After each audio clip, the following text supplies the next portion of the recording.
Hello hi every one. ഇന്ന് എൻ്റെ കൂടെ ജോയിൻ ചെയ്യുന്നത് ഒരു ന്യൂജൻ എന്റർപ്രണർ ആണ് നീനു.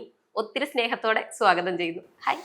നമസ്കാരം. ആ, എങ്ങനെ പോകുന്നു ബിസിനസ്സും കാര്യങ്ങളൊക്കെ? നന്നായി പോണു. നന്നായിട്ട് പോകുന്നു. ആൾക്ക് നല്ല ടെൻഷൻ ഉണ്ട്. ഫസ്റ്റത്തെ ഇന്റർവ്യൂ ആണ്, അത് മൊത്തം ഫേസിൽ കാണാനുണ്ട്. കൂളായിട്ടിരുന്നാൽ മതി. ഓക്കെ. ലൈറ, അതാണ് നമ്മുടെ മെയിൻ ബിസിനസ് ബ്രാൻഡ്. അതെ. ആ ലൈറ എന്നുള്ളൊരു പേര് എങ്ങനെയായിരുന്നു വന്നേ? അതിനു മുന്നേ ലൈറ എന്താന്ന് കുറെ പേർക്ക് അറിയില്ലായിരിക്കും. അതുകൂടെ ഒന്ന് പറഞ്ഞിട്ട് നമുക്ക് സ്റ്റാർട്ട് ചെയ്യാം. എൻ്റെ ഒരു സലൂണാണ്. അതായത് ഇപ്പം നമുക്കിപ്പം ആദ്യം ഞാൻ സ്റ്റാർട്ട് ചെയ്യുന്നത് തൃശ്ശൂരാണ്. തൃശ്ശൂർ ഞാൻ തന്നെ അവിടെ മാനേജ് ചെയ്ത് തനിയെന്ന് വെച്ച് കഴിഞ്ഞാൽ നമുക്കൊരു 3-4 സ്റ്റാഫുകൾ മാത്രമേ ഉണ്ടായിരുന്നുള്ളൂ. അങ്ങനെ നമ്മൾ സ്റ്റാർട്ട് ചെയ്തൊരു ചെറിയൊരു സ്ഥാപനം. ഒരു 750 സ്റ്റാഫിൽ നിന്ന് ഇപ്പൊ എത്ര സ്റ്റാഫിലാണ് ലൈറ നിൽക്കുന്നത്? 110 സ്റ്റാഫ്. വലിയ കാര്യമാണ്. കൺഗ്രാറ്റ്സ്. അപ്പം അങ്ങനെ 4 സ്റ്റാഫിൽ നിന്ന് നമ്മൾ സ്റ്റാർട്ട് ചെയ്തതാണ്. ഒരു 750 സ്ക്വയർ ഫീറ്റിൽ ഒരു ചെറിയൊരു സ്ഥാപനമായിട്ട് സ്റ്റാർട്ട് ചെയ്തതാണ്. പിന്നെ ഞങ്ങൾ ഇപ്പോൾ ഒരു 10 ഇയേഴ്സായി ഞാൻ സ്റ്റാർട്ട് ചെയ്തിട്ട്. അപ്പോൾ നമ്മളൊരു 9 സ്ഥാപനങ്ങൾ വരുന്നുണ്ട്. അതിൽ 5 എണ്ണമാണ് നമ്മുടെ ഓൺ ബ്രാഞ്ചസ് വരുന്നത്. ബാക്കിയല്ലാതെ നമ്മളുടെ ഫ്രാഞ്ചൈസീസ് ആണ് വരുന്നത്. ഇനി നമ്മളൊരു എക്സ്പാൻഷൻ ഉദ്ദേശിക്കുന്നുണ്ട്. എക്സ്പാൻഷൻ എന്ന് പറയുമ്പോൾ ഓൾ ഓവർ ഇന്ത്യ എന്നുള്ളൊരു കോൺസെപ്റ്റിലാണ് 2028 അങ്ങനെയാണ് നമ്മൾ പ്ലാൻ ചെയ്യുന്നത്. ഓക്കെ. ഈ ബിസിനസ്സിലോട്ട് വരുമ്പോൾ ഏറ്റവും വലിയ സപ്പോർട്ട് ആരായിരുന്നു? സത്യം പറഞ്ഞാൽ എനിക്ക് ഞാൻ തന്നെ സപ്പോർട്ട് ഉണ്ടായിരുന്നുള്ളൂ. കാരണം എനിക്കങ്ങനെ പ്രത്യേകിച്ച് ആ സമയത്ത് ആരും അങ്ങനെ ഉണ്ടായിരുന്നില്ല. പിന്നെ ഞാൻ ഇറങ്ങുമ്പോൾ എല്ലാവരും ചെറിയ എതിർപ്പായിരുന്നു. വീട്ടിലാണെങ്കിലും ഭയങ്കര ഒരു സപ്പോർട്ട് അല്ലായിരുന്നു. പക്ഷെ പിന്നീട് എനിക്കത് എല്ലാവരും പിന്നീട് ഭയങ്കര സപ്പോർട്ടായിട്ട് നിന്നിട്ടുണ്ട്. ക്ലിക്ക് ആവാൻ തുടങ്ങിയപ്പോൾ എല്ലാവർക്കും ഭയങ്കര കാര്യമാവാൻ തുടങ്ങി? അങ്ങനെയില്ല. കാരണം ഒരു ഒറ്റയ്ക്ക് ഒരാള് ഇതിൽ ഇറങ്ങുമ്പോൾ ഉള്ള ബുദ്ധിമുട്ടുകൾ ആലോചിച്ചിട്ടായിരിക്കാം. പിന്നെ ഒരു ലേഡി എന്നുള്ള രീതിയിൽ അതിൻ്റെ ബുദ്ധിമുട്ട് ആലോചിച്ചിട്ടായിരിക്കാം ഫാമിലിയിൽ നിന്ന് അങ്ങനെ ഒരു വേണ്ട എന്നുള്ളൊരു കാര്യം വന്നതായിരിക്കാം. Okay okay. ഏറ്റവും വലിയൊരു ടാസ്ക് എന്തായിരുന്നു ഈ സലൂണായിട്ട് മുന്നോട്ട് പോകുമ്പോൾ? എനിക്ക് എല്ലാം ടാസ്കായിരുന്നു. സത്യം പറഞ്ഞാൽ ഞാൻ ഈ കോഴ്സ് പഠിക്കാൻ പോയി. കോഴ്സിൻ്റെ സർട്ടിഫിക്കറ്റ് കിട്ടുന്നതിന് മുന്നേ തന്നെ ഞാൻ ലൈറ സ്റ്റാർട്ട് ചെയ്തു. അപ്പം എന്നെ സംബന്ധിച്ച് ഞാനൊരു ഫ്രഷറായിരുന്നു. അപ്പം എനിക്കതെല്ലാം വളരെ കുറച്ചൊരു ബുദ്ധിമുട്ടുള്ളൊരു കാര്യമായിരുന്നു എനിക്ക്. പിന്നെ പതുക്കെ ഞാൻ കുറേയൊക്കെ പഠിച്ചത് എനിക്ക് തോന്നുന്നു ഞാൻ എൻ്റെ സ്റ്റാഫിൽ നിന്നൊക്കെ തന്നെയാണ് കുറേ കാര്യങ്ങൾ പഠിച്ചത് അവിടെ നിന്ന് തന്നെയാണ്. പിന്നീട് നമ്മൾ എക്സ്പാൻഡ് ചെയ്യണതോട് കൂടിയിട്ട് നമ്മൾ ഓരോരോ കാര്യങ്ങൾ പുതിയതായിട്ട് പഠിക്കേണ്ടതും അറിയേണ്ടതുമായിട്ട് വന്നപ്പോൾ അങ്ങനെയാണ് എൻ്റെ ഒരു വളർച്ച. എൻ്റെ ഒരു മെയിൻ എൻ്റെ വളർച്ചയിൽ വലിയൊരു ഫാക്ടർ എൻ്റെ എംപ്ലോയീസ് ഉണ്ട്. എൻ്റെ കൂടെ ഇപ്പോഴും 10 ഇയേഴ്സായിട്ടും വർക്ക് ചെയ്യുന്ന ഒരു 4-5 സ്റ്റാഫുകൾ. കൊള്ളാം. ഈ ഫ്രഷർ ആയിട്ടുള്ള ഒരാള് പഠിച്ചിറങ്ങിയതിന് ശേഷം ആദ്യമായിട്ട് തന്നെ ഒരു സ്റ്റാർട്ടപ്പ് ചെയ്യുന്നു. അപ്പൊ അത് കുറച്ച് കൺഫ്യൂസ്ഡ് ആണ്. നമുക്കൊരു ടെൻഷൻ ഉണ്ടാവും ചെയ്യുന്ന ആൾക്ക്. അതിന് അത്യാവശ്യം ഗഡ്സ് വേണം. അതെങ്ങനെ കിട്ടി ഇത് മുന്നോട്ട് കൊണ്ടുപോകാൻ പറ്റും എന്നുള്ള ഒരു സാധനം? അത് സത്യം പറഞ്ഞാൽ ഞാൻ പറഞ്ഞില്ലേ 750 സ്ക്വയർ ഫീറ്റിൽ നമ്മൾ സ്റ്റാർട്ട് ചെയ്യുമ്പോൾ എൻ്റെ സ്റ്റാഫ്സ് തന്നെയായിരുന്നു എനിക്ക് സപ്പോർട്ട്. സ്റ്റാർട്ട് ചെയ്തത് എനിക്ക് തോന്നുന്നു ഒരു മെയിൻ സെന്ററിലായിരുന്നു സ്റ്റാർട്ട് ചെയ്തത്. അപ്പം ചക്കിട്ടവ മോയിൽ ചത്തു എന്ന് പറഞ്ഞ പോലെ വരുന്ന കസ്റ്റമേഴ്സ് വിസിബിൾ ആയിട്ടുള്ള ഒരു ഏരിയ ആയതുകൊണ്ടും അത്യാവശ്യം നല്ല സർവീസ് അറിയാവുന്ന സ്റ്റാഫ്സ് ആയതുകൊണ്ടും മാത്രം നമുക്ക് അത്യാവശ്യം കുഴപ്പമില്ലാതെ ഒരു വർക്ക് ഉണ്ടായിരുന്നു. പിന്നെ എൻ്റെ ആഗ്രഹം കുറച്ചും കൂടെ കൂടി, എനിക്ക് കുറച്ചും കൂടെ നന്നായിട്ട് ചെയ്യണം എന്ന് ആഗ്രഹമായി. അങ്ങനെയാണ് ഒരു 3000 സ്ക്വയർ ഫീറ്റിൽ തൃശ്ശൂർ തന്നെ വേറൊരു സ്ഥാപനം സ്റ്റാർട്ട് ചെയ്യുന്നത്. നമ്മുടെ ഈസ്റ്റ് ഫോർട്ട് ജംഗ്ഷനിൽ. അന്ന് ആ കൂടെ ഉണ്ടായിരുന്ന സ്റ്റാഫ് ആയിരിക്കും ഒരു പക്ഷെ അവിടുത്തെ സർവീസും കാര്യങ്ങളൊക്കെ അടിപൊളിയായിട്ട് ഇത് മുന്നോട്ട് കൊണ്ടുപോകാൻ നയിച്ചിട്ടുണ്ടായിരിക്കാം. അതെ. ഇപ്പോഴും അവരിൽ കുറെ പേര് കൂടെ ഉണ്ട്. ഇപ്പോഴത്തെ സ്റ്റാഫും അതേപോലെ തന്നെയാണോ ക്ലയൻസിനെ ഡീൽ ചെയ്യുന്നതും കാര്യങ്ങളും? ഇപ്പോഴും എൻ്റെ സ്റ്റാഫുകളൊക്കെ നല്ല നല്ല ആൾക്കാർ തന്നെയാണ്. പിന്നെ സ്റ്റാഫ്സ് ഇങ്ങനെ മാറി മറിഞ്ഞു ഒക്കെ ഇരിക്കും. ഇപ്പൊ പണ്ടത്തെ മാതിരി എനിക്ക് തോന്നുന്നു അന്നത്തെ പോലെ ഒരു ഇപ്പോഴും സപ്പോർട്ട് ചെയ്തിട്ടുള്ള അങ്ങനത്തെ രീതിയിൽ സപ്പോർട്ട് ചെയ്യുന്ന സ്റ്റാഫുകളുണ്ടെന്ന് എനിക്ക് തോന്നുന്നില്ല. അന്ന് നിന്നവരിൽ പലരും ഉണ്ട് ഇപ്പോഴും. അങ്ങനെ നമ്മൾക്ക് ഇപ്പൊ ഒരു ജോലി എന്നുള്ള ലെവലിലാണ് പലരും പല കാര്യങ്ങളും കാണുന്നത്. അതെ. അപ്പൊ പക്ഷെ അത്രയും സപ്പോർട്ട് ചെയ്ത സ്റ്റാഫ് എന്ന് പറയുന്നത് വലിയൊരു കാര്യമായിരുന്നു. ഇപ്പോ സ്റ്റാഫിനെ ഹയർ ചെയ്യുമ്പോൾ എന്ത് ക്വാളിറ്റിയാ നോക്കുന്നത്? ഇപ്പൊ സത്യം പറഞ്ഞു കഴിഞ്ഞാൽ എനിക്ക് തോന്നുന്നു അന്നെന്ന് പറഞ്ഞാൽ ഞാൻ ലൈവായിട്ട് ഈ ഫേസ് ആയിട്ട് തന്നെ സലൂണിൽ ഉണ്ടായിരുന്നു. പക്ഷെ ഇപ്പൊ ഞാനില്ല. എനിക്കതൊരു ബ്രാൻഡ് മാത്രമാക്കി കൊണ്ടുവരണം എന്നുള്ളതാണ് എൻ്റെ ആഗ്രഹം. കാരണം ഞാൻ ലൈവായിട്ട് നിൽക്കുമ്പോൾ എനിക്ക് ചെയ്യാൻ പറ്റുന്ന കുറേ പരിധികളുണ്ട്. അതായത് ഇപ്പം എന്നെ അന്വേഷിച്ചിട്ടായിരിക്കും ഒരുപാട് ആൾക്കാർ വരുന്നത്. അപ്പം ഞാൻ ചെയ്യാൻ നിൽക്കുമ്പോൾ എനിക്ക് എൻ്റെ ലൈഫ് അവിടെ ഇല്ലാതെ ആവുന്നുണ്ട്. എനിക്കിപ്പം മോർണിംഗ് പുലർച്ചെ ഇപ്പം ഞാൻ ഒരു പരിധി കഴിഞ്ഞപ്പോൾ ഞാൻ കുറച്ചു കാലം ബ്രൈഡൽസും കാര്യങ്ങളൊക്കെ ചെയ്തിരുന്നു. അപ്പം നൈറ്റും നമ്മൾ പോകണം, അത് കഴിഞ്ഞ് പിന്നെ നെക്സ്റ്റ് ഡേ മോർണിംഗും നമ്മൾ അവിടെ ഉണ്ടാവണം. അതുകൊണ്ടാണ് ഞാൻ പിന്നെ എൻ്റെ ബ്രാൻഡിനെ വലുതാക്കി കൊണ്ടുവരണം എന്നുള്ള ഒരു എനിക്ക് പേഴ്സണൽ ലൈഫ് ഇല്ലാതെ പോണ പോലെ തോന്നി. ഓക്കെ. അന്ന് നാട്ടിൽ പലവരും നോക്കിയിട്ടുണ്ടായിരിക്കുമല്ലോ ഈ പഠിച്ചിറങ്ങിയ സമയത്ത് ഒരു സ്റ്റാർട്ടപ്പ് ചെയ്യുന്നു എന്നുള്ളത്. പിന്നീട് ഈ ലൈറയ്ക്ക് ഇത്രയും ബ്രാൻഡായിട്ട് വന്നപ്പോൾ അവരുടെ ഒക്കെ അഭിപ്രായങ്ങളും കാര്യങ്ങളും എങ്ങനെയായിരുന്നു? ഇപ്പം എല്ലാവർക്കും നല്ല അഭിപ്രായമാണ്. ഓക്കെ, ഞാൻ സ്റ്റാർട്ട് ചെയ്തത് ലൈറയിലല്ല, ഒരു ഡേ കെയറിൽ സ്റ്റാർട്ട് ചെയ്തിട്ടുണ്ടായിരുന്നു. 6 months സ്റ്റാർട്ട് ചെയ്തു, ഞാൻ അടച്ചുപൂട്ടി. നെക്സ്റ്റ് ഒരു 6 months ഞാനൊരു എനിക്ക് ക്രാഫ്റ്റ് കുറച്ച് ഇഷ്ടമുള്ള കാര്യമായിരുന്നു. എനിക്ക് സ്റ്റേറ്റ് ലെവലിലൊക്കെ ക്രാഫ്റ്റിൽ കുറച്ച് അവാർഡ്സും കാര്യങ്ങളൊക്കെ സ്കൂളിൽ പഠിക്കുന്ന സമയത്ത് കേട്ടോ. അപ്പോൾ എനിക്ക് അത് ഭയങ്കര ഇഷ്ടമായിരുന്നു. അപ്പം പിന്നെ എനിക്ക് മനസ്സിലായി പ്രൊഫഷൻ ആക്കാൻ ഒരിക്കലും നമ്മുടെ ഒരു പാഷൻ ഒരിക്കലും പ്രൊഫഷൻ ആക്കാൻ എനിക്ക് സാധിച്ചില്ല. പലരും എപ്പോഴും ചെയ്യുന്നവരുണ്ട്, പാഷനും എപ്പോഴും പ്രൊഫഷനാക്കി കൊണ്ടുവരുന്ന ആൾക്കാർ ഒരുപാടുണ്ട്. പക്ഷെ എനിക്കത് പറ്റിയില്ല. എനിക്കത് അപ്പോൾ ആ പാഷനോട് എനിക്ക് മടുപ്പ് തോന്നണ പോലെ തോന്നി തുടങ്ങി. അപ്പം അങ്ങനെ അതൊരു 1 year ഞാൻ ചെയ്തിട്ടുണ്ട്. പക്ഷെ ഞാൻ അതും ക്ലോസ് ചെയ്തു. 3rd ഞാൻ സ്റ്റാർട്ട് ചെയ്യുന്ന സമയത്ത് അപ്പച്ചൻ്റെ ചേട്ടനുണ്ട്, ഇതും അടച്ചു പൂട്ടുമോ എന്ന് ചോദിച്ചു. അപ്പോൾ പിന്നെ എനിക്ക് ഉള്ളിലൊരു ശരിയല്ലേ, ഞാൻ ഒന്നിലും സക്സസ് ആവാതെ ഇതും അടച്ചു പൂട്ടുമോന്ന് ഒരു ചോദ്യം വന്നപ്പോൾ എനിക്ക് അത് പിടിച്ചു നിർത്തണം എന്ന് ഭയങ്കര ഒരു വാശിയും ആഗ്രഹമായി മാറി. അങ്ങനെയാണ് ലൈറയുടെ ഒരു സക്സസ് സ്റ്റോറി. ഈ ഡേ കെയറിന്റെ ഐഡിയ ഇവിടെ നിന്ന് വന്നതായിരുന്നു? അതും ഒന്നും അറിഞ്ഞിട്ടൊന്നുമല്ല, ജസ്റ്റ് നമ്മൾ പോയി ചാടണു. ഓക്കെ. ഇപ്പൊ ഈ സക്സസ് ആയി നിൽക്കുന്ന കാരണം ചോദിക്കുക, ഒരു ബിസിനസ് സ്റ്റാർട്ട് ചെയ്യാൻ ഒരാൾക്ക് വേണ്ട ഏറ്റവും വലിയ ക്വാളിറ്റി എന്തായിരിക്കും? എനിക്ക് തോന്നുന്നു ഒരു ഡെഡിക്കേഷൻ. നമ്മൾ ആ ഒരു എന്താ പറയാ, ഒരു ഡെഡിക്കേഷൻ തന്നെയാണ് വേണ്ടത്. എപ്പോഴും അവെയറായി ഡെഡിക്കേറ്റഡ് ആയിട്ട് ഇരിക്കുകയാണെങ്കിൽ കുറേ നമുക്ക് സക്സസ് ആക്കാൻ പറ്റും. പിന്നെ എന്താ പറയുക, നമ്മുടെ കൂടെ ഉണ്ടാവുന്ന സ്റ്റാഫുകൾ നമ്മുടെ ഒരു വലിയൊരു ബാക്ക് ബോണാണ്. പിന്നെ അതാണ് എനിക്ക് തോന്നിയിട്ടുള്ളത്. ഒരു ഫ്രഷറായിട്ട് ഇറങ്ങുമ്പോൾ അവർ ഫേസ് ചെയ്യാൻ പോകുന്ന ഏറ്റവും വലിയ ബുദ്ധിമുട്ട് എന്താവും?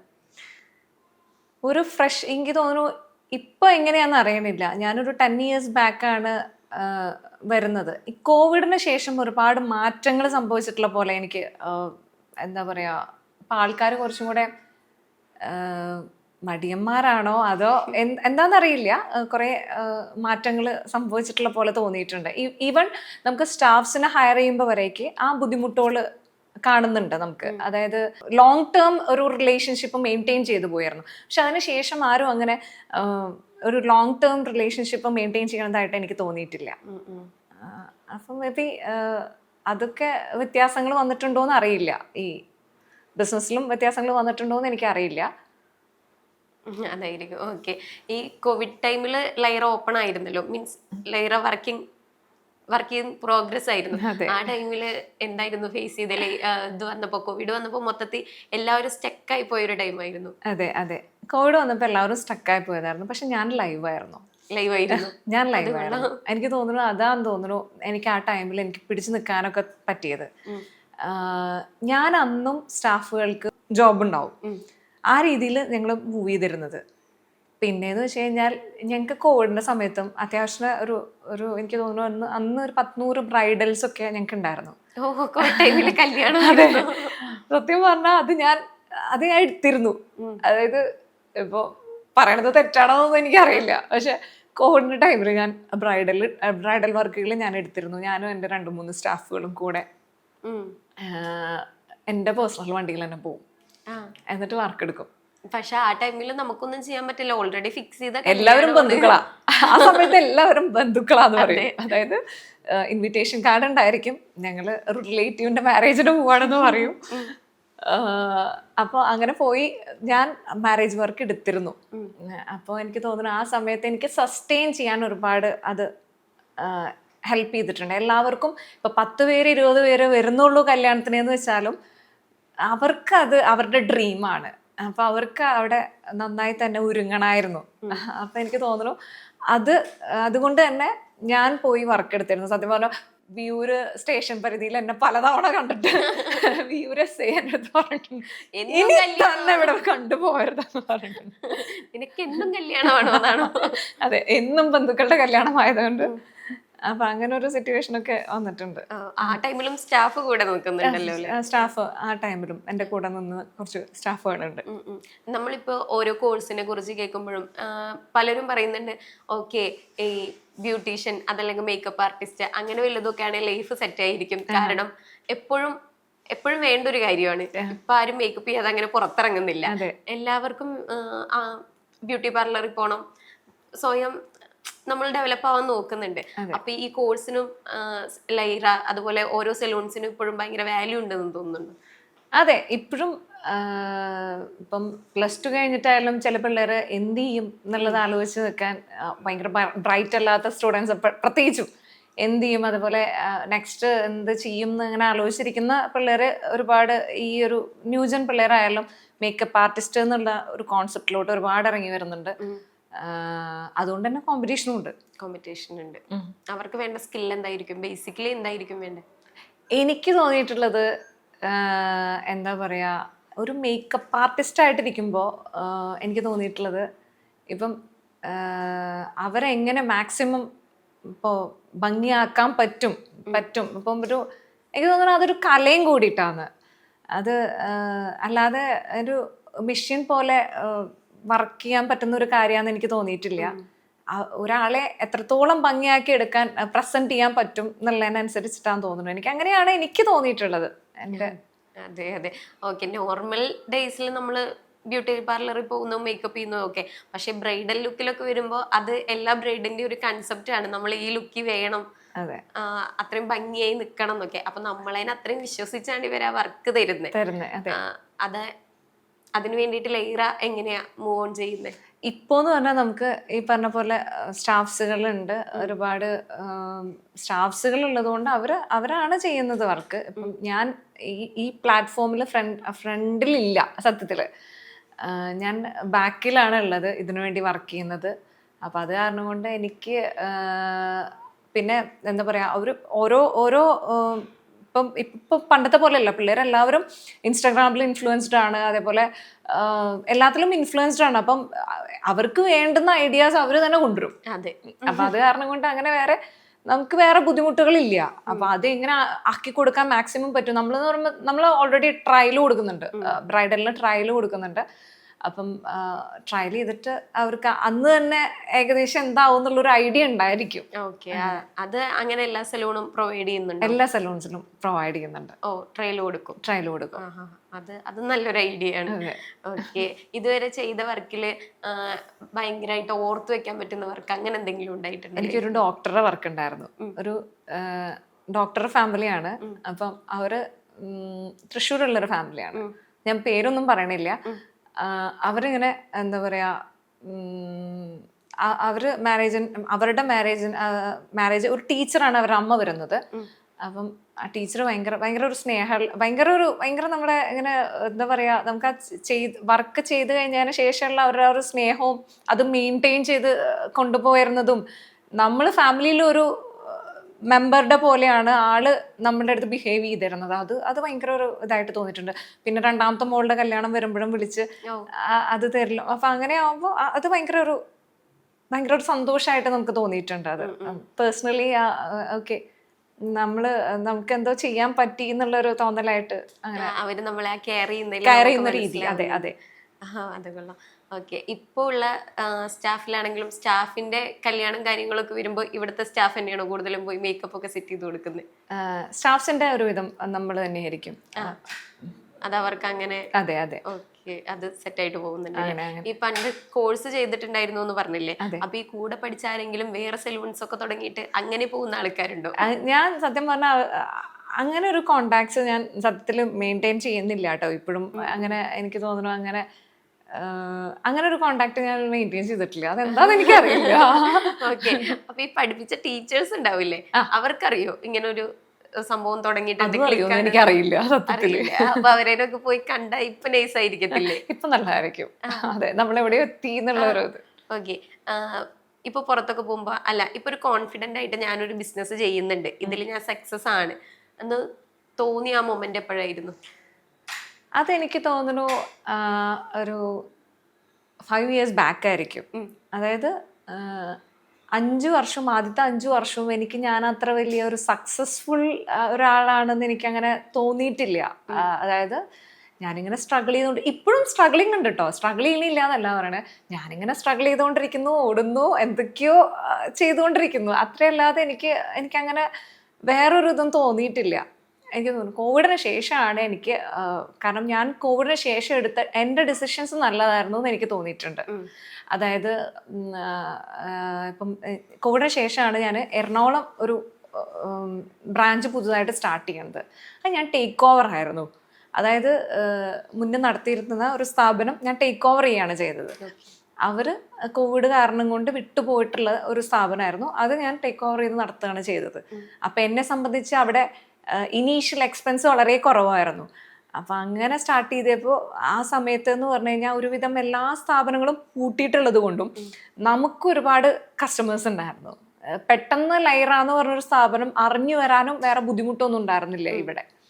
എറണാകുളത്തുള്ള എൻ്റെ എൻട്രി അതുകൊണ്ട് നല്ല ഒരു എൻട്രി ആയിരുന്നു. പെർഫെക്റ്റ് ടൈമിലായിരുന്നു. എല്ലാവരും അടച്ചു പൂട്ടിയേക്കുന്ന സമയത്ത് എൻ്റെ ഒരു എൻട്രി. ഇപ്പൊ അതുപോലെ അല്ല കേട്ടോ, ഇപ്പം ഒരുപാട് മാറ്റങ്ങൾ വന്നു. ഇപ്പൊ വീണ്ടും പഴയ പോലെ കോമ്പറ്റീഷൻസ് ആയി. അതെ. ഓക്കെ. ബാക്കി സലൂൺസിൽ നിന്നും ലൈറനെ ഡിഫറെന്റ് ആക്കുന്നത് എന്തായിരിക്കും? എനിക്ക് തോന്നുന്നു ഇപ്പൊ സർവീസ് അതൊരു നല്ല സർവീസ് കൊടുത്തു കഴിഞ്ഞാൽ വീണ്ടും ആൾക്കാർ നമ്മളെ തന്നെ തേടി വരും. അത് തന്നെയാണ് വലിയൊരു ഫാക്ട്. ഈ ഒരു സർവീസ് ഇൻഡസ്ട്രിയിൽ അത് തന്നെയാണ് വലിയൊരു ഫാക്ട് എന്നാണ് എനിക്ക് തോന്നിയിട്ടുള്ളത്. പിന്നെ എനിക്ക് തോന്നുന്നു അപ്പം ഞങ്ങൾക്കൊരു ബാക്ക് ഓഫീസ് ടീം ഉള്ളത് കൊണ്ട് അവർ ഭയങ്കര ഒരു സപ്പോർട്ടീവാണ് എനിക്ക്. ഇപ്പം ഞാൻ മാത്രമായിട്ട് ഓടി നടക്കണം എന്നുള്ളൊരു കോൺസെപ്റ്റ് ഇപ്പം ഇല്ല എനിക്ക്. അപ്പോൾ അവർ വലിയൊരു സപ്പോർട്ടാണ് എനിക്ക്. അപ്പം റിക്രൂട്ട്മെൻറ്റ് സൈഡാണെങ്കിലും ശരി, പർച്ചേസ് സൈഡാണെങ്കിലും ശരി, അതുപോലെ കസ്റ്റമർ കെയർ സൈഡാണെങ്കിലും ശരി, അതെല്ലാം നമ്മൾ ഒരു ബാക്ക് ഓഫീസിൽ നിന്ന് പോകുന്നത് കൊണ്ട് എനിക്ക് അവർ വലിയൊരു സപ്പോർട്ടാണ്. അപ്പം അതുകൊണ്ട് കുറച്ചും കൂടി ഈസിയാണ്. അപ്പം ഒരാൾ ഓടി നടന്ന് ചെയ്യുന്നതിനേക്കാളും കുറച്ചും കൂടി ഈസി ആയിട്ട് എനിക്ക് തോന്നിയിട്ടുണ്ട്. Okay okay. ഇപ്പൊ നമ്മളൊരു ബ്രാൻഡ് തുടങ്ങുമ്പോൾ ആദ്യത്തെ കൺഫ്യൂഷൻ എന്ത് പേരിടും? അതായിരിക്കും. അങ്ങനെ കൺഫ്യൂഷൻ അടിച്ചിരുന്നിട്ടുണ്ടോ പേരിന് വേണ്ടിയിട്ട്? അത് ശരിയാണ്, ഞാൻ ഭയങ്കര കൺഫ്യൂഷൻ ആയിട്ട് ഇരുന്നിട്ടുണ്ട്. അതായത് ഇപ്പം ഞാനൊരു ഗൂഗിളിൽ സെർച്ച് ചെയ്ത് എന്ത് പേരിടും, ഷോർട്ട് നെയിം ആയിരിക്കണം എന്ന് ഉണ്ടായിരുന്നു. ഞാനും ബ്രദറും കൂടിയാണ് ഈ ഒരു പേരിടണത്. അപ്പം വളരെ ഷോർട്ടായിരിക്കണം, ആൾക്കാർക്ക് പെട്ടെന്ന് കേൾക്കുമ്പോൾ പെട്ടെന്ന് മനസ്സിലാവണം, പെട്ടെന്ന് തലയിലിരിക്കണം, അങ്ങനെ ഒരു ഇതുണ്ടായിരുന്നു. അങ്ങനെയാണ് ലൈറ നമ്മൾ ചൂസ് ചെയ്യുന്നത്. ലൈറ എന്നുള്ള പേരിന്റെ കറക്റ്റ് മീനിങ് എന്തായിരിക്കും? മീനിങ് ഹെവൻസ് ബെസ്റ്റ്, അതേപോലെ തന്നെ 7th star in the sky, ഒരു ഗ്രീക്ക് വേർഡ് മീനിങ് അങ്ങനെയുണ്ട്. ഒരു 7th star in the sky എന്ന് പറഞ്ഞൊരു. ഇപ്പൊ നമ്മള് എന്താ പറയാ, കുറെ പേര് സോഷ്യൽ മീഡിയാസ് യൂസ് ചെയ്യുന്നുണ്ട്. സോഷ്യൽ മീഡിയയിൽ എന്തിട്ടാലും ചില കാര്യങ്ങളൊക്കെ അപ്പം അങ്ങോട്ട് കത്തിക്കയറും, വൈറലാവും. നമ്മളിപ്പോ ഒരു സ്ഥാപനത്തെ കുറിച്ച് നെഗറ്റീവ് പറഞ്ഞാൽ പോലും ആൾക്കാർ അത് നോട്ട് ചെയ്യും. അതെ. അതുപോലെ ഒന്നാണ് ഗൂഗിൾ റിവ്യൂ. അപ്പൊ ഈ ലൈറ പേജിന്റെ അടിയിൽ കുറെ ഗൂഗിൾ റിവ്യൂസ് വരാറില്ലേ? അതൊക്കെ ചെക്ക് ചെയ്യാറും കാര്യങ്ങളൊക്കെ നോക്കാറുണ്ടോ? ചെക്ക് ചെയ്യാറുണ്ട്, ഞാൻ എല്ലാതും ചെക്ക് ചെയ്യാറുണ്ട്. അതിന് ഇപ്പം നല്ലതാണെങ്കിലും പൊട്ടയാണെങ്കിലും റിപ്ലേസും ഇടാറുണ്ട്. അത് കൊള്ളാം, അത് നല്ലൊരു ക്വാളിറ്റിയാണ്. അപ്പോ ഈ എനിക്ക് തോന്നുന്നു കറന്റ്ലി ഒരു 1 year ആയിട്ട് ഞാൻ കുറച്ച് ബാക്ക് ആയിരുന്നു ഈ ഒരു പ്രോസസ്സിൽ. ഞാൻ കുറച്ച് ബാക്ക് ആയിട്ട് എനിക്ക് തോന്നുന്നു. പക്ഷെ ഇപ്പൊ വീണ്ടും പഴയ രീതിയിൽ തന്നെ ഞാൻ എല്ലാ റിവ്യൂ ഒരെണ്ണം നെഗറ്റീവ് കയറിയാൽ പോസിറ്റീവ് ഉണ്ടെങ്കിലും അറിഞ്ഞില്ലെങ്കിലും എനിക്ക് കുഴപ്പമില്ല. അതിന് പിള്ളേർ തന്നെ റിപ്ലൈ വിടും. താങ്ക് യു എന്ന് മാത്രമുള്ള ഒരു പോസിറ്റീവ് റിപ്ലൈ മതിയല്ലോ. പക്ഷെ നെഗറ്റീവിന് നമ്മൾ അത് എന്താന്ന് അറിയണമല്ലോ. ഒന്നെങ്കിൽ മാക്സിമം നമ്മൾ നെഗറ്റീവ് റിവ്യൂ ഉള്ള കസ്റ്റമേഴ്സിനെ ഇടുന്ന കസ്റ്റമേഴ്സിനെ തിരിച്ചു വിളിക്കാറുണ്ട്, കോൺടാക്ട് ചെയ്യുക ചെയ്യും. ഈ നെഗറ്റീവ് റിവ്യൂ വരുമ്പോ കോണ്ടാക്ട് ചെയ്യാതെ അല്ലെങ്കിൽ അവർക്ക് റിപ്ലൈ കൊടുക്കാനുള്ള ഒരു ടൈം കണ്ടെത്തുന്നു. അതെ അതെ, ടൈം കാണാറുണ്ട്. നമ്മളിപ്പോ എന്ത് കാര്യമാണെങ്കിലും ആദ്യം ഒരു സ്ഥലത്ത് പോകുമ്പോൾ ആദ്യം എടുത്ത് നോക്കുന്നത് ഗൂഗിൾ റിവ്യൂ ആയിരിക്കും. അതെ അതെ അതെ, അത് മെയിൻറ്റെയിൻ ചെയ്യുന്നത് വലിയൊരു കാര്യമാണ്. ഇനി അടുത്ത പ്രൊജക്ട് എന്താണ്? ഇനി ഞങ്ങളുടെ ഒരു കൊല്ലം പ്രൊജക്ട് വരുന്നുണ്ട്, കോട്ടയം വരുന്നുണ്ട്. എല്ലാ ജില്ലയിലും ലൈറ എന്നുള്ള അതാണ് എൻ്റെ ഒരു ആഗ്രഹം. ആദ്യം all over Kerala, then all over India എന്ന് പറഞ്ഞൊരു കോൺസെപ്റ്റ് തന്നെയാണ്. എനിക്ക് എൻ്റെതായിട്ടുള്ളൊരു മിഷനും വിഷനും ഉണ്ട്. അപ്പം ദൈവം സഹായിക്കുകയാണെങ്കിൽ നമുക്കത്. ഈ അന്ന് സ്റ്റാർട്ട് ചെയ്ത് നിന്നായിരുന്നല്ലോ, ഒന്നും അറിയാതെ ഫ്രഷർ ആയിട്ട് കയറി നിന്ന ടൈമില് ജസ്റ്റ് സ്വപ്നം കണ്ടിട്ടുണ്ടോ എന്തെങ്കിലും ഇത് ക്ലിക്ക് ആവും? സത്യം പറഞ്ഞ ആദ്യം എൻ്റെ സ്വപ്നമാകെ എന്താന്ന് പറയാ, ഒരു 10 lakhs എനിക്ക് ടേൺ ഓവർ, അതായത് പ്രോഫിറ്റ് അല്ല കേട്ടോ പറയുന്നത്, ടേൺ ഓവർ ഉണ്ടാവണം, ടേൺ ഓവർ മാത്രം ഉണ്ടാവണം എന്ന് പറഞ്ഞിട്ട് അതെന്റെ ഒരു വലിയൊരു ആഗ്രഹമായിരുന്നു. 10 ലക്ഷം രൂപ കിട്ടിക്കഴിഞ്ഞാൽ ഞാൻ എന്തായേനെ, അങ്ങനെ ഭയങ്കര ഒരു 10 ലക്ഷം രൂപയൊക്കെ ഒരു മാസം കിട്ടുക, സുഖമായില്ലേ, പിന്നെ ലൈഫ് സെറ്റിൽ ആണ് എന്നുള്ളൊരു ഇതായിരുന്നു.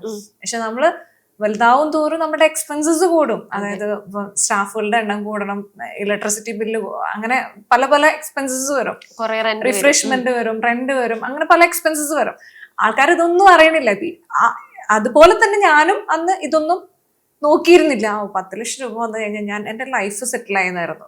10 വന്നു, നമുക്ക് കയറി വന്നു. എന്നിട്ടും എന്താ പറയാ, നമുക്ക് ആവശ്യത്തിന് ഒരു ബിസിനസ്സിലേക്ക് ഇനിയും ആവശ്യമാന്നുള്ളതാണ് പലപ്പോഴും തോന്നിയിട്ടുള്ളത്. ഒരു ബിസിനസ് കൊണ്ടുപോകാൻ പിന്നെ ഇൻവെസ്റ്റ് ചെയ്യേണ്ടി വരും ഒരുപാട്. അതെ, റീഇൻവെസ്റ്റ്മെന്റ് വേണ്ടി വരും. അതെ. ഓക്കെ, ഈ ബിസിനസ് ഇപ്പൊ മെയിൻ ആയിട്ട് പിടിച്ച് നിൽക്കുന്നത് എന്തിന്റെ ബലത്തിലായിരിക്കും? എനിക്ക് തോന്നുന്നു ഒന്ന് നമ്മളുടെ സർവീസ് തന്നെയാണ്. രണ്ടാമത് എന്ന് പറയുമ്പോ ഞാൻ പറഞ്ഞില്ലേ, എന്റെ ബാക്ക് എൻഡിലുള്ള സ്റ്റാഫ്സുകൾക്ക് വലിയൊരു റോൾ ഉണ്ട്. അവരടിപൊളിയാണ്. അത് കാരണമാണ് മുന്നോട്ട് പോയിക്കൊണ്ടിരിക്കുന്നത്. അതെ, കാരണം ഞാനില്ലാത്ത സാഹചര്യങ്ങളിൽ പലപ്പോഴും അത് ഫില്ല് ചെയ്യുന്നത് അവരാണ്. ഇപ്പൊ ഏതൊക്കെ സലൂണിൽ പോകും, അതായത് വേറെ സ്ഥലത്തും ഉണ്ടല്ലോ, അവിടെ എല്ലായിടത്തും അവൈലബിൾ ആയിരിക്കാൻ നോക്കാറുണ്ടോ? ഞാൻ എൻ്റെ ഫേസ് ഇപ്പൊ ഇല്ല അധികം. അതായത് ഞാൻ പറഞ്ഞില്ലേ, എനിക്ക് എക്സ്പാൻഷനിലോട്ട് ഞാൻ കോൺസെൻട്രേറ്റ് ചെയ്യുന്നത് കൊണ്ട്, പിന്നെ ഞാൻ പറഞ്ഞ പോലെ നമുക്ക് 2 years എന്നല്ല, എനിക്കത് ഒരു മാക്സിമം പോയി ഒരു 1 yearന്റെ ഉള്ളിൽ ഒരു ക്ലിനിക്ക് എന്ന് പറഞ്ഞൊരു സ്വപ്നം എൻ്റെ എടുക്കുന്നുണ്ട്. അപ്പൊ അതുകൊണ്ട് തന്നെ എനിക്ക് ഫ്രണ്ടിലേക്ക് അധികം വരാൻ എനിക്ക് പറ്റുന്നില്ല. ബാക്ക് എൻഡിൽ തന്നെയായിരിക്കും ഞാൻ കൂടുതൽ ഉണ്ടാവാറുള്ളത്. എന്നാലും ബ്രാഞ്ച് വിസിറ്റ് ഇടയ്ക്ക് ചെയ്യും ഞാൻ. ഇടയ്ക്ക് ചെയ്യും. ഓക്കെ, ഈ ക്ലിനിക്ക് എല്ലാം പെട്ടെന്ന് എടുക്കുന്ന തീരുമാനങ്ങളാണ്, അതാണ് സക്സസ് ആയിക്കൊണ്ടിരിക്കുന്നത്. ഈ ക്ലിനിക്ക് എന്നുള്ളതും പെട്ടെന്ന് എടുത്തൊരു തീരുമാനം അല്ലല്ല. ക്ലിനിക്ക് സത്യം പറഞ്ഞാൽ കുറെ കാലങ്ങളായിട്ട് എന്റെ മനസ്സിലുണ്ട്. ഒരാൾക്ക് ഏറ്റവും അത്യാവശ്യമുള്ളതാണ്, ലേഡീസിനെ സംബന്ധിച്ചായാലും ജെന്റ്സിനെ സംബന്ധിച്ചായാലും ഏറ്റവും അത്യാവശ്യമുള്ള 2 ഫാക്റ്റുകളാണ്. ഒന്ന് സ്കിന്നും ഹെയറും. ഇത് രണ്ടും വേണം നമ്മൾ മെയിൻറ്റെയിൻ ചെയ്ത് പോകുന്നത്. ആ ഒരു ഇംപ്രഷൻ മെയിൻറ്റെയിൻ ചെയ്ത് പോകുന്നത് അതിലാണ്. അപ്പൊ എനിക്ക് തോന്നിയിട്ടുള്ളത് അതിനുവേണ്ടി സ്പെൻഡ് ചെയ്യുന്നുണ്ട്. ആൾക്കാർ റെഡിയാണ്. അതെ, അത് മാത്രമല്ല, എനിക്ക് ഇഷ്ടമാണ് മൊത്തത്തില് ഒരാളെ ഏറ്റവും കൂടുതൽ ഭംഗിയായിട്ട് അവരുടെ ആ ലുക്ക് ഏറ്റവും കൂടുതൽ ഭംഗിയാക്കി കൊടുക്കാൻ പറ്റുക എന്ന് പറയുന്നത് നമുക്കതൊരു പേഴ്സണലി എനിക്ക് ഭയങ്കര ഒരു സന്തോഷം വരുന്ന ഒരു കാര്യമാണ്. അപ്പൊ അതുകൊണ്ട് എനിക്കത് വലിയൊരു ഇഷ്ടം തോന്നിയിട്ടുള്ള ഒരു കാര്യമാണ്. അതുകൊണ്ട് കൂടിയാണത്. ഓക്കെ, അപ്പൊ ക്ലിനിക് ഐഡി കുറെ നാളായി വന്നിട്ട്? കുറെ കാലമായിട്ടുണ്ട്. വേറെ പ്ലാൻ എന്താ? ഈ ലൈറ ക്ലിനിക് അതല്ലാതെ വേറെ എന്തെങ്കിലും ബിസിനസ്സിലോട്ട്? ഇല്ല, ഇപ്പൊ നമ്മൾ കറന്റ്ലി ആ ഒരു കോൺസെപ്റ്റ് തന്നെയേ ഉള്ളൂ. ക്ലിനിക്കും പ്രോഡക്ട്സും, ലൈറയുടെ പ്രോഡക്ട്സ് ഇറക്കണം. അതുപോലെ എനിക്ക് ഭയങ്കര ഒരു ആഗ്രഹമുള്ള ഒരു കാര്യമാണ്. ഇതെല്ലാം സക്സസ് ആയി കഴിഞ്ഞിട്ടുണ്ടെങ്കിൽ ചെയ്യാൻ ആഗ്രഹിക്കുന്ന വേറൊരു കാര്യം എന്തായിരിക്കും? വെറുതെ ഇരിക്കണം. Retirement life. ഇത്ര പെട്ടെന്ന് സെറ്റിൽ ആയിട്ട് റിട്ടയർമെന്റ് ലൈഫ് ആണോ ആഗ്രഹിക്കുന്നത്? നമുക്കൊരു എനിക്ക് തോന്നുന്നു ഞാൻ അച്ചീവ് ചെയ്യാനുള്ളതൊക്കെ കുറെ അച്ചീവ് ചെയ്തിട്ടുണ്ട്. ഇനി നമ്മൾ അങ്ങനെ അച്ചീവ് ചെയ്യുമ്പോ ഓക്കെ ഇതിപ്പോ എന്റെ കൈ കിട്ടി എന്നുള്ളൊരു അത് മൈൻഡ് വരുന്നുണ്ടോ? അത് വിശ്വസിക്കാൻ പറ്റുന്നുണ്ടോ? അത് എന്താ പറയാ, ഒരു പരിധി വരെ ഞാൻ പറയുകയാണെങ്കിൽ എനിക്ക് ഞാൻ ഏറ്റവും കൂടുതൽ എൻജോയ് ചെയ്തിട്ടുള്ള ഒരു മൊമെന്റ് എന്ന് പറയുന്നത് ഞാൻ ആദ്യമായിട്ട് എന്റെ കയ്യിലത്തെ പൈസ കൊടുത്ത് മേടിച്ച ഒരു വണ്ടി മേടിച്ചപ്പോഴാണ്. ഓ, ഏതായിരുന്നു ആ വണ്ടി? ഹോണ്ട സിറ്റി ആയിരുന്നു. ഓക്കെ. ഞാൻ ഭയങ്കരമായിട്ട് എൻജോയ് ചെയ്തു. പക്ഷെ പിന്നീടുള്ള വണ്ടികൾ മേടിക്കുമ്പോഴൊന്നും എനിക്ക് ആ ഒരു സന്തോഷം എനിക്ക് കിട്ടിയിട്ടുണ്ടെന്ന് എനിക്ക് തോന്നിയിട്ടില്ല. അപ്പൊ എനിക്ക് തോന്നുന്നു അത് ഫസ്റ്റ് അച്ചീവ്മെന്റ് തന്നെയായിരിക്കും നമുക്ക് ഭയങ്കര ഒരു സന്തോഷം തോന്നുന്ന ഒരു കാര്യമായിട്ട് എനിക്ക് ഫീൽ ചെയ്തിട്ടുള്ളത്. പിന്നീട് അത് ആ യൂസ് ടു ആയ പോലെ ഒരു അത്രേ ഉള്ളൂ എന്ന് എനിക്ക് തോന്നിയിട്ടുണ്ട്. നല്ല സന്തോഷമാണ് നമുക്കിപ്പോ ഇപ്പം ഇങ്ങനെ പറയുന്നത് നമ്മുടെ കയ്യിലേക്ക് വരിക എന്ന് പറയുന്നത് നമുക്ക് ഡ്രീം ചെയ്യാൻ പറ്റുന്നതിനേക്കാളും അപ്പുറമായിട്ടുള്ള കുറെ കാര്യങ്ങൾ നമ്മുടെ കയ്യിലേക്ക്, കാര്യം കഷ്ടപ്പെട്ടിട്ടാണെങ്കിലും അധ്വാനിച്ചിട്ടാണെങ്കിലും എന്നാലും നമുക്കതൊരു വലിയ സന്തോഷമുള്ള കാര്യമാണ്. അതെ അതെ. ഫാമിലിയിലായാലും ആരെങ്കിലും സലൂൺസ് ഒക്കെ ആയിട്ട് മുന്നോട്ട് പോകുന്ന ആൾക്കാരുണ്ടോ? അതോ ഫാമിലി സത്യം പറഞ്ഞാൽ ആരുമില്ല? അപ്പച്ചൻ ബിസിനസ് ആണ്. ഓ, അപ്പൊ ബിസിനസ് മൈൻഡ് ഉള്ള കുടുംബമാണ്. ബ്ലഡിലുണ്ട്. വേറെ ആരും സലൂൺ ആയിട്ടില്ല? ഇല്ല, സലൂൺ ആയിട്ട് ആരും ഇല്ല. ഓക്കെ. അപ്പൊ ഓൾറെഡി അപ്പച്ചൻ ഇങ്ങനെ ബിസിനസ് മൈൻഡ് ആയതുകൊണ്ട് ഈ സലൂൺ സ്റ്റാർട്ട് ചെയ്യാൻ പോവാന്ന് പറഞ്ഞപ്പോ അവിടെ നിന്ന് വന്നൊരു റിപ്ലൈസും കാര്യങ്ങളും എങ്ങനെയായിരുന്നു? ഒന്നുമില്ല, വേണ്ടായിരുന്നു. വേണ്ടായിരുന്നു. കണ്ണും പൂട്ടി നോ പറഞ്ഞു. കണ്ണും പൂട്ടി നോ പറഞ്ഞു. കാരണം ഭയങ്കര ഒരു ചിലപ്പോ ഞാൻ പറഞ്ഞില്ലേ, ഇപ്പൊ എല്ലാവർക്കും പെൺപിള്ളേരെന്ന് പറയുമ്പോ അതൊരു വലിയൊരു കൺസേൺ തന്നെയാണ്. ഒരു പെൺകുട്ടി ഇന്നത് ചെയ്യാ. ആ നാട്ടില്, എനിക്ക് ആ നാട് അറിയില്ല, കുറച്ച് ട്രഡീഷണൽ ഏരിയ ആണെങ്കിൽ കുറച്ചുകൂടെ ഇങ്ങനെ ഗേൾസിനെ പിടിച്ചു വെക്കുന്ന ഒരു സെറ്റപ്പ് ആയിരിക്കും. ഭയങ്കര, ഞങ്ങളുടെ ഒരു ചെറിയൊരു വില്ലേജാ.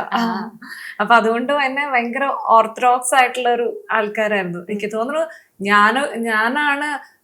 ഞാൻ ഓൾറെഡി പണ്ടും കുറച്ച് മോഡേൺ ആയിട്ട് നടക്കുന്ന ഒരു പ്രകൃതമായിരുന്നു. അപ്പം എനിക്ക് തോന്നുന്നു ഞാനാണ് കുറെ സ്റ്റൈലുകളൊക്കെ ആദ്യം കൊണ്ടുവരാം. കുറെ അന്നെന്ന് പറഞ്ഞാൽ ബ്യൂട്ടി പാർലറിൽ പോവാ അല്ലെങ്കിൽ ഒരു സലൂണിൽ പോവാ, അങ്ങനത്തെ ഒരു കോൺസെപ്റ്റ് ഒന്നുമില്ല. എങ്കിൽ പോലും നമുക്ക് എന്താ പറയാ കോപ്പി ചെയ്യാൻ പറ്റുന്ന കുറെ കാര്യങ്ങള് ചെയ്തിട്ടുണ്ട്. ഇപ്പൊ ഈ പറഞ്ഞില്ലേ സ്റ്റൈൽസ് ഒക്കെ ഞാൻ ഇടയ്ക്ക് കൊണ്ടുവരുമായിരുന്നു. അപ്പൊ തന്നെ ആൾക്കാർക്ക് ഉണ്ടാവും ഇവളാരെ ബ്യൂട്ടീഷ്യൻ അന്നാ ടൈം യൂസ് ചെയ്തിട്ടില്ലെങ്കിലും ഇങ്ങനെ പറയായിരിക്കില്ലേ? അത് അറിയില്ല. എന്റെ മുന്നിൽ വന്ന് ആരും അങ്ങനെ ബ്രദർ എന്തെങ്കിലും അങ്ങനെ പറഞ്ഞിട്ടുണ്ടോ? ഭയങ്കര സപ്പോർട്ടീവാണ്. ഭയങ്കര ഒരു എന്റെ കൂടെ എപ്പോഴും നിന്നിട്ടുള്ള ഒരാളാണ്. ഓക്കെ. അപ്പൊ അപ്പച്ചനെ എങ്ങനെ കൺവിൻസ് ചെയ്യിച്ചേ? അപ്പച്ചനെ അങ്ങനെ ഭയങ്കര ബുദ്ധിമുട്ടൊന്നും വന്നില്ല എനിക്ക് കൺവേ ചെയ്യാനായിട്ട്. അത്ര വലിയ ബുദ്ധിമുട്ടൊന്നും വന്നില്ല. എന്നാൽ പോലും അവർക്ക് ഇഷ്ടം ഉണ്ടായിരുന്നില്ല, അത്ര മാത്രമേ ഉള്ളൂ. അങ്ങനെ ഭയങ്കര ഒരു ബുദ്ധിമുട്ടൊന്നും ഉണ്ടായിരുന്നില്ല. ഈ ബിസിനസിന്റെ ടൈം വന്നപ്പോ അവിടെ നീ പെണ്ണല്ലേ എന്നുള്ള ഒരു ക്വസ്റ്റ്യൻ മാർക്ക് വന്ന സിറ്റുവേഷൻസ് ഉണ്ടായിട്ടുണ്ടോ? അത് എനിക്ക് മനസ്സിലായില്ല ക്വസ്റ്റ്യൻ. അതായത് ബിസിനസ് ചെയ്യാൻ പോകുമ്പോ നീ ഒരു ലേഡി അല്ലേ, നിന്നെ കൊണ്ട് പറ്റുമോ എന്നുള്ളൊരു ചോദ്യം ഇഷ്ടംപോലെ വന്നിട്ടുണ്ട്. പറ്റുമോ എന്നുള്ളൊരു ഇത് ആരുടെ ഭാഗത്തുനിന്നായിരുന്നു? റിലേറ്റീവ്സ്? ഫാമിലിയിലും ഉണ്ടായിട്ടുണ്ട്, അതുപോലെ തന്നെ പുറത്തുനിന്നും പലപ്പോഴും ചോദിച്ചിട്ടുണ്ട്. എനിക്ക് പലപ്പോഴും ഞാൻ എന്താ പറയാ ഞാൻ പലപ്പോഴും വിചാരിച്ചിട്ടുണ്ട് എന്റെ സ്ഥാനത്ത് ചിലപ്പോ ഒരു ആണായിരുന്നു ചെങ്കിൽ വരയ്ക്ക് ചില സിറ്റുവേഷൻസിൽ വല്ല സൂയിസൈഡ് തന്നെ തോന്നിയിട്ടുണ്ട്. അത്രയും പൊട്ട സിറ്റുവേഷൻസ് എനിക്ക് വന്നിട്ടുണ്ട്. ഏറ്റവും ഇറക്കും ഭയങ്കരമായിട്ട് വന്നിട്ടുണ്ട്. ഭയങ്കര മോശം സിറ്റുവേഷൻസ് ഉണ്ടായിട്ടുണ്ട്. അപ്പൊ അത് കാരണം കൊണ്ട് അത് അങ്ങനെയൊക്കെ കേൾക്കേണ്ടി വന്നിട്ടുണ്ട്. അങ്ങനെ ഫേസ് ചെയ്യേണ്ടി വന്ന ഏറ്റവും ഡാർക്ക് സിറ്റുവേഷൻ എന്തായിരുന്നു?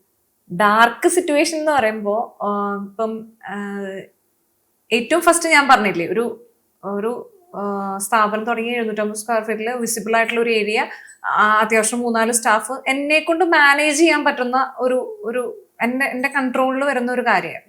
നെക്സ്റ്റ് ഞാൻ നേരെ സ്റ്റാർട്ട് ചെയ്യുന്നത് 3000 സ്ക്വയർ ഫീറ്റിലാണ്. അപ്പൊ അവിടെ എന്ന് പറയുമ്പോൾ കുറച്ചും കൂടെ കൂടുതൽ സ്റ്റാഫുകളുണ്ട്. പിന്നെ അതിന്റെ റെന്റ് ഭയങ്കര ഹൈ ആയിരുന്നു.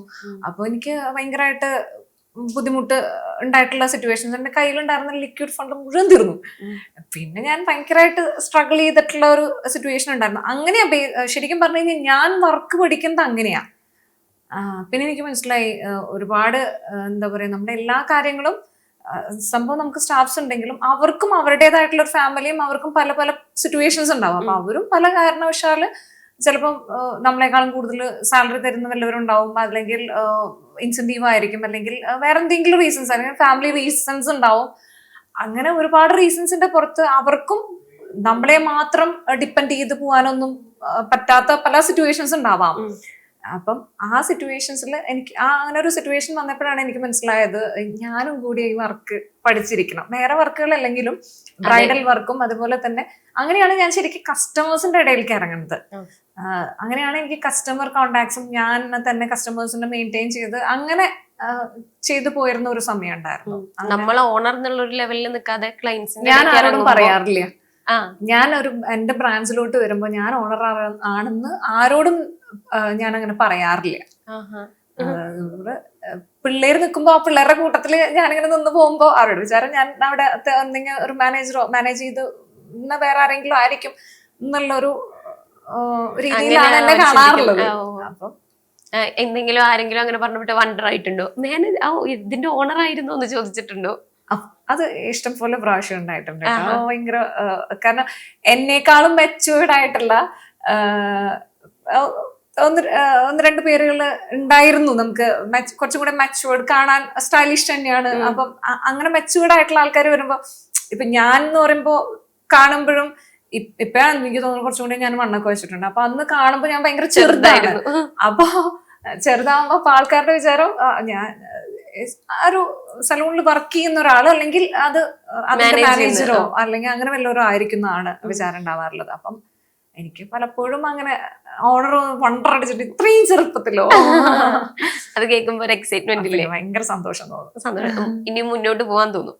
പിന്നെ ഭയങ്കര നമ്മുടെ ലൈഫില് കുറെ മുന്നിലേക്ക് പോവാൻ പ്രേരിപ്പിച്ചിട്ടുള്ള കുറെ കാര്യങ്ങളിൽ പെട്ട ഒരു കാര്യമായിരുന്നു അത്. ഭയങ്കര കസ്റ്റമേഴ്സ് എന്തെങ്കിലുമൊക്കെ പറയുമ്പോൾ നമുക്ക് ഭയങ്കര ഒരു ആരെങ്കിലും എന്തെങ്കിലും നമ്മളെ കുറിച്ച് പറയുമ്പോൾ ഭയങ്കര സന്തോഷമല്ലേ നമുക്ക്? അതെ, ഉറപ്പായും. അതെ, നമ്മൾ പലപ്പോഴും ഈ ഗേൾസിന്റെ ഒരു ബാക്ക് ബോൺ ആയിട്ട് നിൽക്കുന്നത് അമ്മയായിരിക്കും. അതെ, നമ്മുടെ ഭാഗത്തു നിന്നുള്ള സപ്പോർട്ടും കാര്യങ്ങളും നമ്മുടെ ഭാഗത്തു നിന്ന് അത്യാവശ്യം നല്ല രീതിയിൽ സപ്പോർട്ട് ഉണ്ടായിട്ടുണ്ട്. അമ്മ എപ്പോഴും പറഞ്ഞിട്ടുള്ളത് എന്താന്ന് വെച്ച് കഴിഞ്ഞാല് ആരൊക്കെ എന്തൊക്കെ ഉണ്ടെന്ന് പറഞ്ഞാലും നമ്മുടെ കയ്യിൽ സെൽഫായിട്ട് ഏൺ ചെയ്യണ ഒരു മണി ഉണ്ടെന്ന് പറയണത് ഒരു വലിയൊരു കാര്യമാന്ന് പറയും. അതെപ്പോഴും അമ്മ പറഞ്ഞു തന്നിട്ടുണ്ട്. ഇപ്പോഴും അമ്മ പറയും. ചിലപ്പോ ഞാൻ പറയോ എല്ലാം നിർത്തി സുഖമായി ഒരു റിട്ടയർമെന്റ് ലൈഫ്, നല്ല സുഖം, അങ്ങനെയൊക്കെ ഞാൻ ചിലപ്പോ പറയാറുണ്ട്. അപ്പൊ അമ്മ പറയും, എപ്പോഴും പറയാറുള്ളത് ഇങ്ങനെ തന്നെയാണ് നമ്മുടെ കയ്യിൽ. കാരണം അമ്മ എനിക്ക് തോന്നുന്നു ഒരു ഹൗസ് വൈഫ് ആയിരുന്നു. മേ ബി ചിലപ്പോ അപ്പച്ചൻ എല്ലാ കാര്യങ്ങൾക്കും ഫിനാൻഷ്യലി സപ്പോർട്ടുണ്ട്, എല്ലാത്തിനും ഉണ്ടാവുമായിരിക്കും. പക്ഷെ എന്നാലും എങ്കിൽ പോലും നമ്മുടെ കുഞ്ഞു കുഞ്ഞു ആഗ്രഹങ്ങൾ ഉണ്ടാവില്ലേ, ചെറിയ ചെറിയ. ചിലപ്പോ എനിക്കിഷ്ടമുള്ള ഒരു സാധനം കാണുമ്പോൾ എനിക്ക് മേടിക്കാൻ പറ്റും. അതിപ്പോ ആരോടും ചോദിക്കേണ്ട ഒരു ആവശ്യം വരുന്നില്ല എനിക്ക്. പക്ഷെ ചിലപ്പോ അമ്മയ്ക്ക് അത് പലപ്പോഴും മിസ്സായിട്ടുണ്ടാവാം. മേ ബി അമ്മ ഒരു ടീച്ചറായിരുന്നു, ശരിക്കും അറബി ടീച്ചറായിരുന്നു. പക്ഷെ ആൾക്കത് ആ ജോലി കിട്ടിയിട്ടും ജോലിക്ക് അന്ന് ഞാൻ പറഞ്ഞിട്ടില്ലേ, ഞങ്ങളുടെ ഒരു വില്ലേജാണ്, ചെറിയൊരു സ്ഥലമാണ്. അപ്പം ഓർത്തഡോക്സ് ഒരു ഏരിയ ആണ്. അപ്പൊ അവിടുന്ന് അതിന്റെ ഒന്നും ആവശ്യമില്ല, ഫാമിലിയിൽ നിന്ന് ഒരു ലേഡി പോയിട്ട് നമുക്ക് ചെയ്യേണ്ട ഒരു ആവശ്യമില്ല എന്നുള്ളൊരു കാര്യങ്ങൾ ഉണ്ടായിട്ടുണ്ട്. അപ്പം അതുകൊണ്ട് തന്നെ അമ്മയ്ക്ക് എനിക്കിപ്പോഴും പലപ്പോഴും തോന്നിയിട്ടുണ്ട് അമ്മയ്ക്ക് അതൊരു ഭയങ്കര ഒരു മനസ്സിൽ കിടക്കുന്ന ഒരു വിഷമാണെന്ന് തോന്നിയിട്ടുണ്ട് പലപ്പോഴും. അപ്പൊ അമ്മ എപ്പോഴും ഭയങ്കര പോസിറ്റീവായിട്ട് അതിനെ പറയാറുള്ളത്. ഫസ്റ്റ് ഡേ സലൂൺ ഓപ്പൺ ആയ ടൈമിലൊക്കെ അങ്ങോട്ട് വരും. പിന്നെ അമ്മ ഭയങ്കര അതൊക്കെ ഭയങ്കര സപ്പോർട്ടും അത് തന്നെയാണ്. നെഗറ്റീവ് അടിക്കുന്ന ആൾക്കാരോട് അമ്മ എന്താ പറഞ്ഞിട്ടുണ്ടായിരുന്നു? അത് സത്യം പറഞ്ഞാൽ എനിക്കറിയില്ല എന്താ പറഞ്ഞിട്ടുള്ളതെന്ന്. പക്ഷെ അമ്മ അങ്ങനെ കുറച്ച് സൈലന്റ് ക്യാരക്ടറാണ്. എനിക്ക് തോന്നുന്നു ബ്രദറിന് അമ്മയുടെ ക്യാരക്ടറും അപ്പച്ചന്റെ ക്യാരക്ടർ ആയിരിക്കും അങ്ങനെ ആയിട്ടില്ലെന്ന് തോന്നുന്നു. ഇപ്പൊ ഇത്രയും തിരക്കായി അമ്മയുടെ കൂടെ നിൽക്കാനുള്ള ടൈം ഒന്നും കിട്ടുന്നില്ലല്ലോ.